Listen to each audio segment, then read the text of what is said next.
Hey, horror fans, welcome back to Terror Talk, where I discuss creepy clips online. All the horror music you hear is composed by me. If you want my top 5 horror movie recommendations and exclusive reviews, check the pinned comment after watching. Plus, I've got a free gift to inspire your creepy imagination. Now, let's have some fun. It was October 1st. That fresh autumn breeze was in the air. It felt like fall, my favorite season. It was my boyfriend Carter and I's first fall living together in our new home. I wanted to surprise Carter by decorating the place with fall and Halloween themed decorations before he got home from work one day. Do you like fall? Let me know in the comments below. For me, I love fall.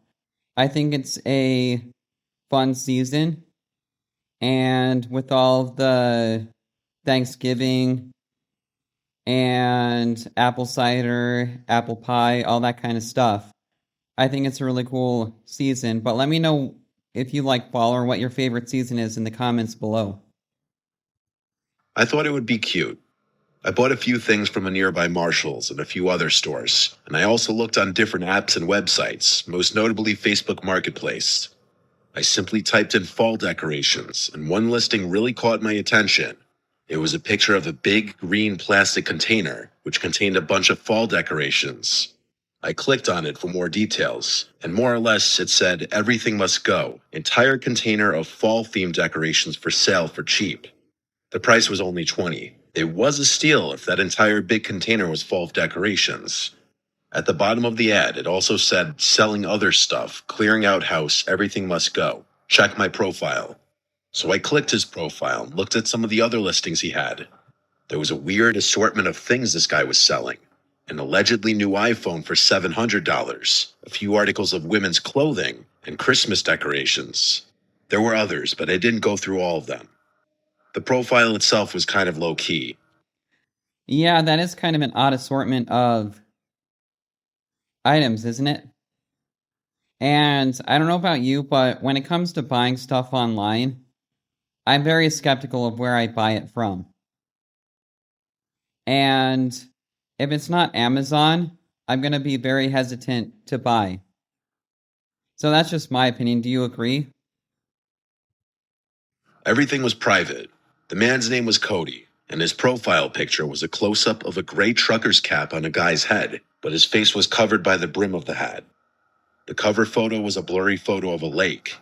I messaged the profile, and he replied instantly. I asked what kind of decorations were in the container, and he said all sorts. Tableware, outdoor decorations, etc. So I excitedly told the man I would come by them today if he were available. He confirmed he would be around later on, closer to 9 p.m., as that's when he'd get home from work. He sent me an address. I looked up the address on Google Maps Street View. And yeah, I feel like whenever they say come by later, that's kind of a red flag in most situations, because it's always later, isn't it? Like, why not during the day? Why is it always a bad situation that comes later in the day?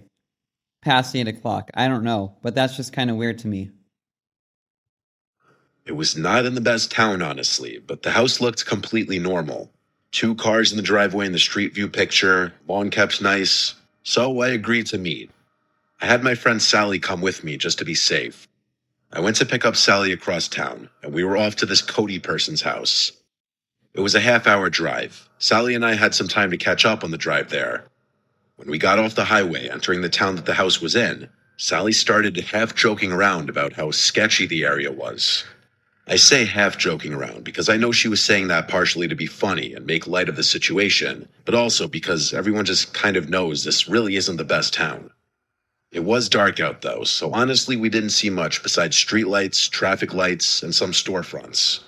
As we got closer, I saw my phone screen turning on as it vibrated in the cup holder of my car.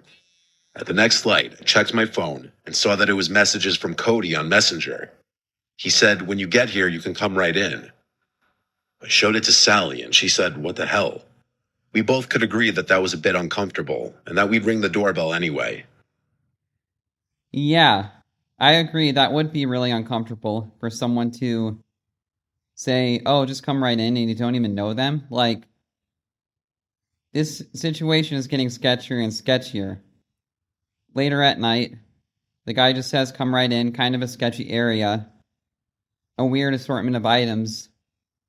This is why I don't like buying stuff online from places that's not Amazon, and especially when you have to go and meet someone in person like this. I'm like, yeah, no. We pulled up to the house, and surprisingly, there were no cars in the driveway. There were dim lights on in the house, though, that could barely be seen through the closed blinds of the windows. I messaged Cody back saying, we're here, can you come to the front? Sally and I both watched the house as I waited for a response.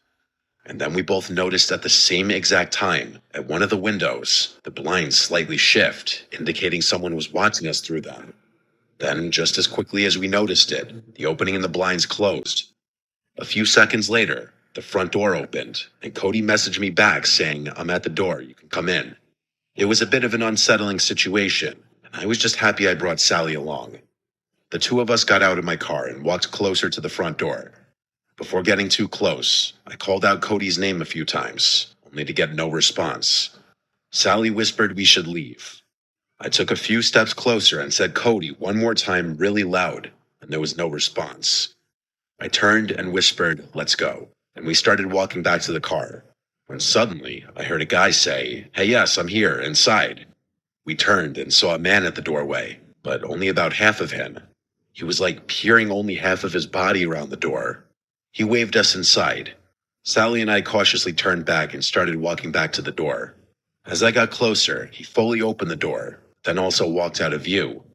We walked up the steps and into the house, keeping the front door open, and right away got hit with a strong scent, like that cotton scent from an old person's house mixed with something very unpleasant.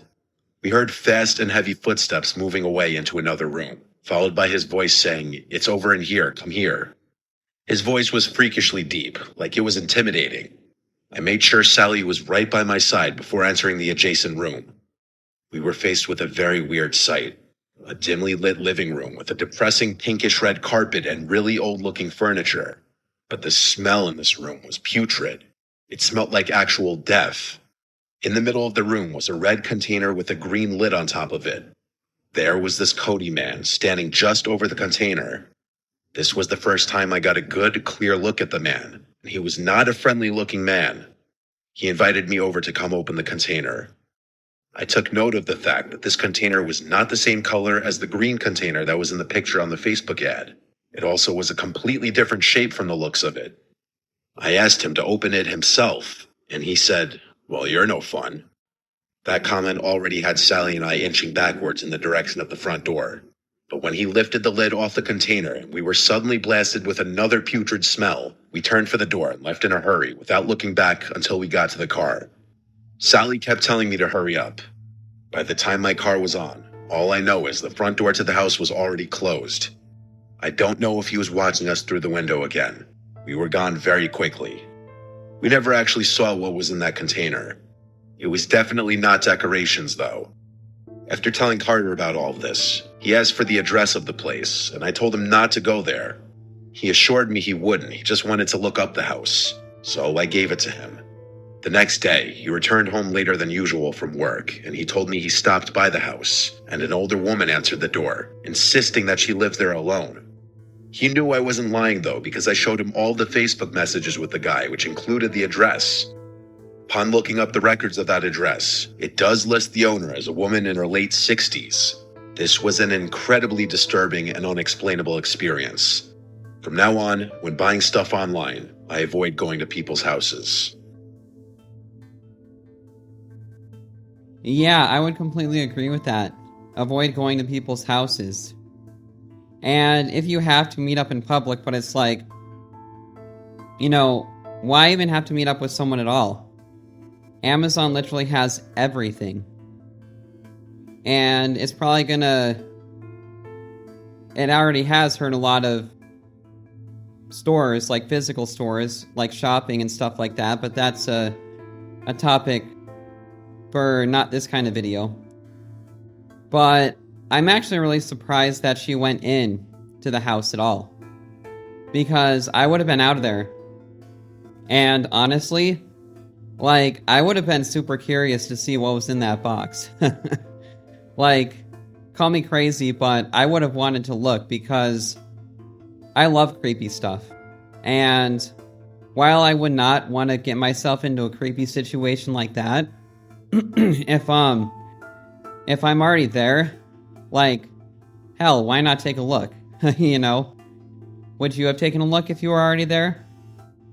Let me know in the comments below. Because I certainly would have been very tempted to, I think. But I also would have not probably gone into the house to begin with, honestly, because that would have been a very unsettling situation. I would have been like, yeah, no, I'm not going inside. But I thought this story is actually really cool and very creepy.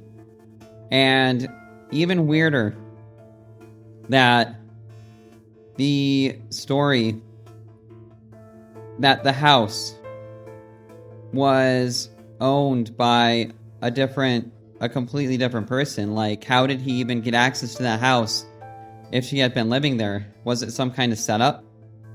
Do you think they were in cahoots with each other? Let me know in the comments, but I thought overall this was a very creepy, cool story. And I think one of my favorites on this channel, actually, because it could very well happen in real life. But yeah, so I really enjoyed this story, and I hope you enjoyed the music and the commentary. And be sure to check out my top 5 horror movie recommendations below, and I will see you in the next video.